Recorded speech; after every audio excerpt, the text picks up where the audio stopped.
நம்ம கஷ்டப்படும் போதும், கண்ணீர் சிந்தும் போதும், நம்ம கூட இருக்காத எந்த சொந்தத்தையும், நம்ம சந்தோஷமா இருக்கும்போது, நம்ம பக்கத்துல வைக்கணும்னு எந்த அவசியமும் இல்ல. இது நான் ஒரு ஷார்ட் ரீல்ஸ்ல பார்த்தேன். எனக்கு அந்த ஸ்டோரி ரொம்ப இன்ஸ்பைரிங்கா இருந்துச்சு. அத நான் இன்னைக்கு உங்க கூட ஷேர் பண்ணலான்னு இருக்கேன். இன்னைக்கு லஞ்ச் ரெசிபி பார்த்துட்டே நம்ம அந்த ஸ்டோரி நான் சொல்றேன். ஒரு அப்பா அவங்க சொந்தம், பந்தம் எல்லாத்தையும் கூப்பிட்டு ஒரு பெரிய விருந்து வைக்கலான்னு சொல்லி, ஆடு அப்படின்னு சொல்லி பெரிய ஃபீஸ்ட் ரெடி பண்ணிட்டு இருந்தாரு. ஸோ அவர் பண்ணிட்டு இருக்கும்போது அவர் பையனை கூப்பிட்டு, நீ போய் நம்ம சொந்தக்காரங்க, பக்கத்து வீட்டு தெரிஞ்சவங்க எல்லாத்துக்கும் போய் இன்விடேஷன் கூப்பிட்டு அவங்கள கூப்பிட்டுட்டு வா அப்படின்ற மாதிரி சொன்னாங்க.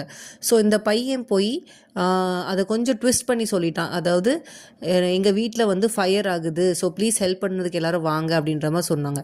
ஸோ அப்படி சொன்ன உடனே பாதி பேர் கண்டும் காணாத மாதிரி இருந்தாங்க, காதில் வாங்கிக்காத மாதிரி திரும்பிக்கிட்டாங்க. அதுக்கப்புறம் அவன் இந்த பையன் சொன்ன உடனே ஒரு 4-5 பேர் தான் அவன் பின்னாடி ஓடி ஹெல்ப் பண்ணுறதுக்கு வந்தாங்க.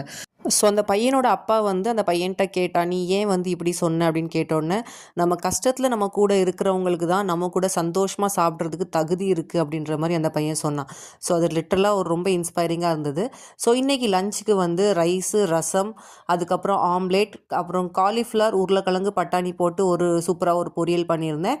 ஸோ ஒரு பேலன்ஸ்டான மீல் வச்சு இன்றைக்கி லஞ்ச் முடிச்சிட்டோம். நாளைக்கு இன்னொரு வீடியோவில் பார்க்கலாம். பாய்.